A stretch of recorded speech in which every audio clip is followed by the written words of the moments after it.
What's up, brand builders? Stephen Hurahan here at brandmasteracademy.com, and in this video you're going to learn what a brand portfolio is with models, types, and 6 top examples. So you can learn how brands strategically spread their wings to grow their customer base and market share across multiple markets and segments.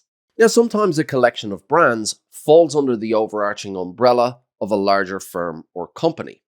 Now, a large parent company uses various brand names to introduce products and services to fulfill the requirements of different market segments. And this relationship between brands is called a brand portfolio, with the parent brand holding a portfolio of sub-brands. Picture a family tree with the primary brand at the head of the family. Now, in that case, all the branches and offshoots are different brands, often targeting different audiences and market segments. And these sub-brands can be directly aligned or independent from the rest. Now, each brand is its own entity, and it can be operated differently from its parent company, but is ultimately part of the parent's brand portfolio strategy. Now, depending on the relationship, there are different levels of alignment. For example, Emporio Armani, Giorgio Armani, and Armani Exchange are all brand extensions within the broader Armani brand portfolio. In contrast, Always, Head & Shoulders, and Pampers are individual brands in their own right within Procter & Gamble's brand portfolio. So let's unpack the idea of brand portfolios, explore their advantages, and examine some well-known examples as well. So what is a brand portfolio? Well, a brand portfolio is a group of brands that are part of a broader brand umbrella and are created by a business, usually to try and manage the businesses that they're operating in, the markets within which they're operating, so that they can extend their reach and market share. So, for example, the Coca-Cola Company is one of the best known brand portfolios. Now, of course, the Coca-Cola Company's most famous brand is its flagship beverage, Coke. But apart from Coke, the Coca-Cola Company has over 200 brands within its worldwide brand portfolio, including brands offering soft drinks, alcoholic beverages, juices and teas, and dairy products as well. So household brand names like Sprite, Fanta, Costa Coffee, they're all within the Coca-Cola brand family. Companies typically build, extend, and maintain brand portfolios to establish themselves in different market segments and appeal to a broader range of potential customers. Brand portfolios exist in virtually every single industry. And that's because there's always a case for a brand portfolio strategy to allow a company to grow and increase its market share. To show this, let's engage in a hypothetical case study. So when would you use a brand portfolio? Well, although some of the best examples of a brand portfolio are giant brands, this approach and strategy is not limited to brands with hundreds of millions of dollars in revenue. Small brands with multiple products may decide to brand each product to create clear and transparent offering to its customers, which can provide the structure for growth later on. Established brands that want to enter a new market or increase its market share may decide to create a new sub-brand, thus creating an umbrella branding structure and the first in its brand portfolio. More often than not, the decision to use a brand portfolio comes down to diversification, expansion, and increasing market share. So to illustrate the strategy, let's imagine a company that sells high-end luxury clothing. Now, this flagship brand has gained a reputation as a status symbol, meaning it can sell products at a high price point to exclusive clientele. However, the company's market research shows that a significant portion of its target market has shifting priorities. Customers' preferences are veering more towards cost-effective clothing options. Now, this scenario presents a dilemma for the flagship brand. Now, of course, the flagship brand's identity and reputation is built upon offering luxury items, and the audience expects to pay premium prices for a high-quality, luxurious product. Offering new products at more affordable prices risks causing damage to the company's brand by turning off the most loyal customers. Now, in this scenario, the flagship brand may choose to create an entirely new brand or acquire a brand to satisfy the demand of the growing market segment. Now, this new brand would concentrate on offering more affordable clothing with a branding strategy to match. And this strategy helps the flagship brand to avoid engaging in conflicting messages that could be harmful if it was to bring a more affordable product to the marketplace. So the new brand would be part of the flagship brand's brand portfolio. Now, a very similar situation actually happened back in 1989 in the automotive industry. Toyota decided to enter the luxury car market, but they knew that they would face a challenge with a reputation as an affordable car brand. So rather than confusing the market, they created the luxury car brand Lexus as a sub-brand within the Toyota brand portfolio. Now, within a brand portfolio, brands tend to fall into one of several predetermined roles. Each brand category has a part to play in the overarching brand portfolio strategy. Often businesses will build and sustain brands with different roles to complement one another to maintain a competitive advantage and increase market share within a category. So let's focus on four main brand portfolio roles: flanker brands, cash cow brands, entry-level brands, and high-end prestige brands. Now, a flanker brand is a company's launching of a brand in a product category where it already has an established brand.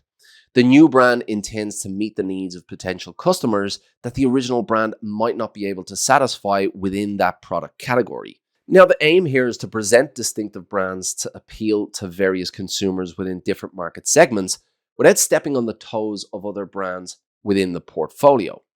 For example, Diet Coke is a flanker brand of Coke, allowing them to extend their reach into the more diet-conscious market. Now, although the flagship and flanker brands are officially competitors, i.e., a customer may choose either Coke or Diet Coke, they actually work as a team to complement each other rather than eat into a shared audience.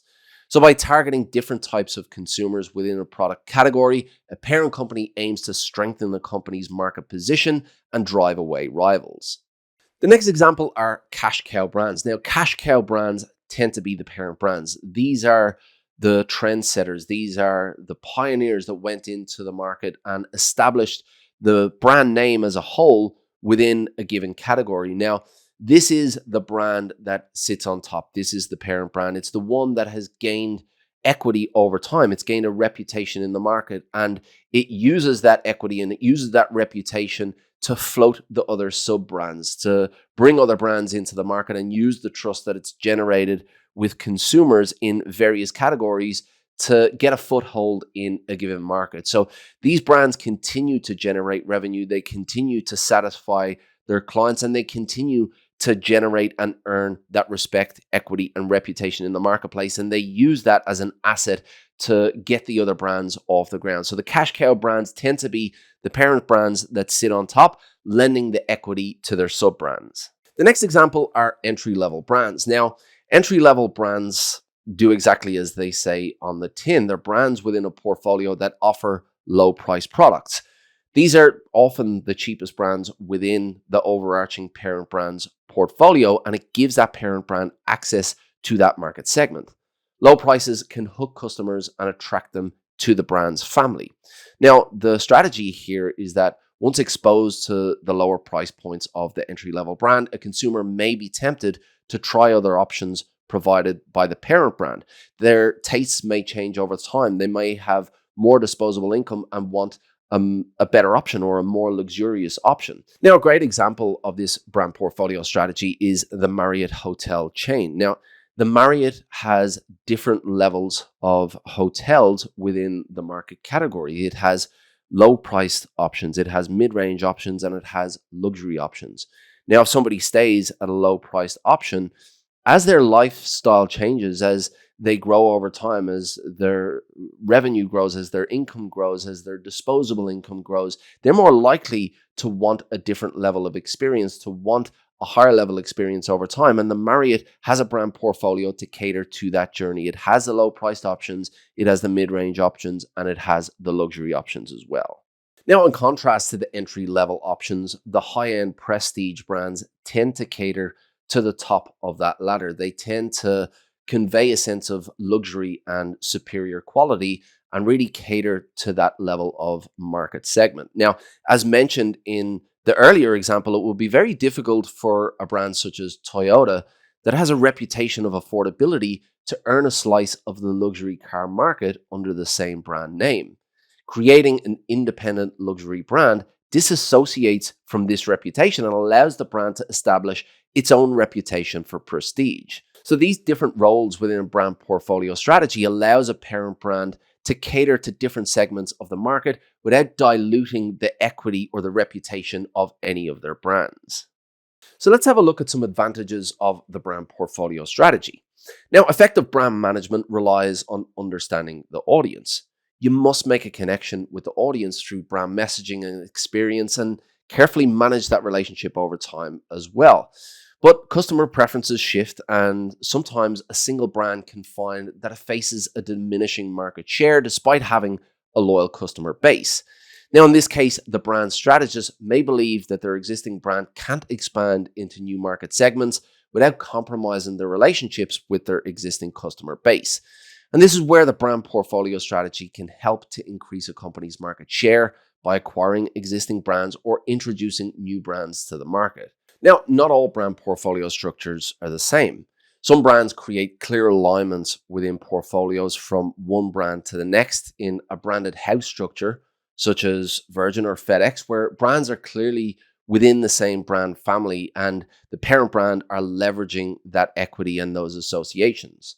Now, on the other hand, a house of brand structure, such as Unilever or Procter & Gamble, create more independence for the brands within their portfolios, with many customers unaware that those associations or those connections even exist. Now, the brand architecture is a structural representation of the affiliations and partnerships between those brands, and where those associations are clear, brand equity and reputation is leveraged. So when Nestle or Kellogg's introduce a new food product, the new product has a perceived credibility with the Nestle or the Kellogg's logo on the box. Now, in another example, Virgin is the parent brand and the head of the brand family. Now, the Virgin brand family leverages the branded house structure, where each sub-brand is an endorsed brand, i.e. endorsed by Virgin, with the Virgin logo part of the sub-brand identity. Now, as each new sub-brand is launched, it enters the market with the competitive advantage of the existing reputation of the parent brand, allowing Virgin to launch sub-brands such as Virgin Media, Virgin Mobile, and Virgin Atlantic, to name just a few. But generally speaking, if a customer trusts the products of one brand of a company and has a positive experience with that product, then there's a higher chance that they'll also trust the products of the other brands of that company. So let's have a look at some examples of brand portfolios. Now, you can find brand portfolios across all industries, and you'll find a variety of different approaches as well. Unilever, house of brands. Now, Unilever is the parent company of a vast brand family of over 400 companies worldwide, offering products across the home goods, food, and healthcare industries. Now, they join the brands through a shared vision to do good and to make sustainable living commonplace. Now, Nestle is a hybrid structure. Nestle is the world's largest food and beverage company, offering an eclectic mix of food products with something on almost every aisle of the supermarket. Now, unlike other structures, Nestle's brand architecture is a hybrid of both a branded house and a house of brands, with endorsed brands with clear alignment and independent brands without alignment. Pepsico, house of brands. Now, PepsiCo is another brand behemoth, often thought of as the main competitor to the Coca-Cola company due to the rivalry between the flagship brands. And after bringing Frito-Lay into the fold, its brand portfolio includes some of the giants of the beverage and potato chip industry. Johnson & Johnson, house of brands. Now, Johnson & Johnson's brand portfolio spans several different industries that fall under the broader healthcare sector. Now, look, we can make a brand portfolio strategy out to be as complicated as we want, but really it's pretty simple. Brands try to dominate markets. They try to claim as much market share as possible. And even those brands that are really successful, they can only make it so far because they can only appeal to certain segments within the market. Brands that have a portfolio of brands and have a brand portfolio strategy, they're able to introduce brands or acquire brands that appeal to different segments of the market, ultimately increasing their market share and dominance. That's what a brand portfolio strategy is all about. It's all about bringing new products to different market segments to appeal to those market segments and ultimately spread the wings and grow the brand. Now, look, at the end of the day, a brand portfolio strategy is not really that complicated. Ultimately, a brand aims to establish itself in the market and to claim as much market share as possible. And even really successful brands with a great reputation and a large market share can only go so far because there are different segments within every single market. Brand portfolio strategies allow those brands to introduce other brands to take advantage of different markets and different market segments, ultimately increasing their market share, revenue, and to grow the ultimate brand. Now, if you want to dive deeper into brand strategy, then this video here will help you out. But before you click it, if you want to become a master of brand, make sure you hit the like and subscribe to get notified when new videos like this get released. Until next time, brand like a master, and I'll see you in the next video.